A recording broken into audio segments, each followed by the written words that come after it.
Okay, so you finished round 5. You're in the last round, Y-6 or round 6. First thing you should do is go to the overview page to analyze your result. A couple key things to look at is, remember, from the student user guide, the market's growing about 30% a year on average for all the cars. So if your year-over-year revenues aren't close to 30%, your forecast should be looked at closely. Now, by this point, you should be earning enough money where you could pay down your long-term and short-term debt, and that should earn you points in your quick ratio and your debt ratios.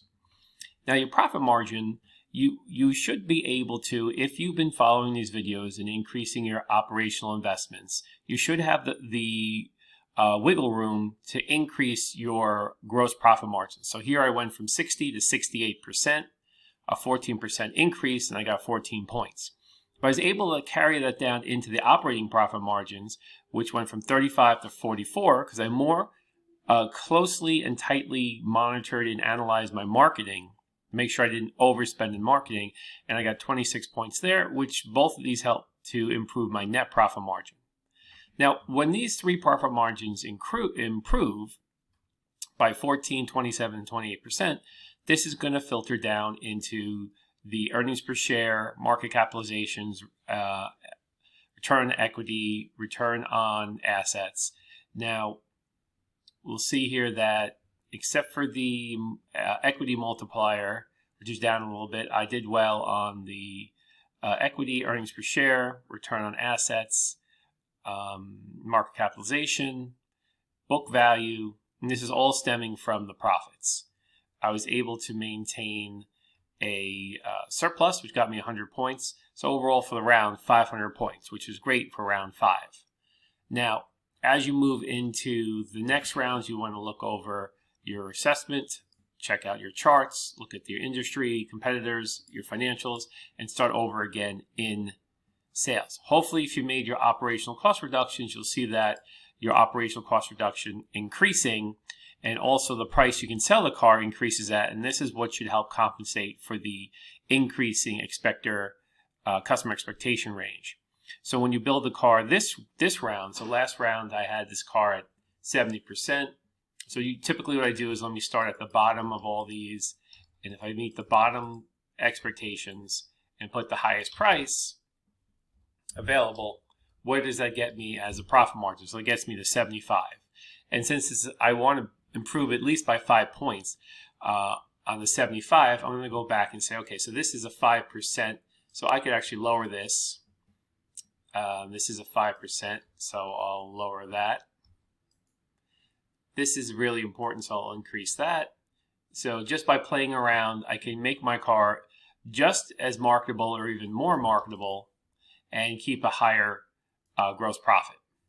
And then I'll have to look at the student user manual to help figure out the sales forecast. So this is an idea of how to move forward with your economy class. And remember, when you get to the finance, you should start paying down your borrowed money. You can't pay it all down, but you can pay at least half of it down, and maybe even buy back some stock if you have excess funds, which you should have by the end of round 5. Okay. Now let's look at the charts for the round and get an idea of how this round progressed. Okay, so sizes. Okay, so we see here is the net profits. So we've steadily increased, and we have a few teams over $240 million in net profits. The number one team, $258 million in net profits, which is excellent. So you can see how we started out around $50 million, and now we're up to about $250 million of net profits per round. If we look at points, teams overall, I'd say the average team did better this round than last round in total points. Everybody kind of getting that 400 level mark. Stock price between, we have a new Team 31 to overtake Team 22 this round to get to 161 dollars per share. Sales, so we have one company here which is lower sales. You should never have lower sales when the market's growing at 30%. most teams had a pretty big, steep increase, with the number one team is Team 19 with 927 million. So if you're at 400 million, there's a big problem when other teams can get 927 million. Your forecasting needs to be closely looked at there. Okay, earnings per share. We have last round's number one at $26 is now number 3, behind Team 31 at 27. Two teams here had lower earnings per share. Now that's a bad thing to do. When you have the whole industry moving higher and you're the only 2 companies out of 60 companies that have lower earnings per share, you're doing something wrong. You have to increase those profit margins. You have to increase those revenues. You're moving backwards. That's not good. Okay. So let's look at the leaderboard here. So one team earned 605 points for the round, and you see most teams earned over 400, with only a couple teams coming in here but with a low number. But what's important is you see some teams are reaching 68%. A lot of teams are the 60% or higher, which is where you want to be in round 5, and specifically round 6 you want to be above 60% if you can get it. So all these teams in the 50 percentiles here, you need to elevate your playing game into that 60% gross profit margin if you can. And if you're in your 40 percentile, just try to get it as high as possible. But at least this is the first round where all teams are above 40%. So you want to, in your last round, you want to get these gross profits as high as possible. If we look at total points, let's just go to total points. So for total points, we have a number of teams above, all these teams here above 2,500. So they just have to maintain, they just can't lose any points in the last rounds. It's usually hard to lose points. Now, any teams that are above 2,000 should, your 2,000, 2,100, 2,200, you want to focus in on the last 200, 300, or 500 points you need to get the full points to 2,500 points to get the full points for the simulation. If you're these 2 teams, 39 and 29, you just want to get as many points as possible so you lose as few points. It looks like we'll probably go into the end of the simulation with 90% or better of the teams getting their 2,500 points and getting the full points for the team practice, the team competition. Okay. Now,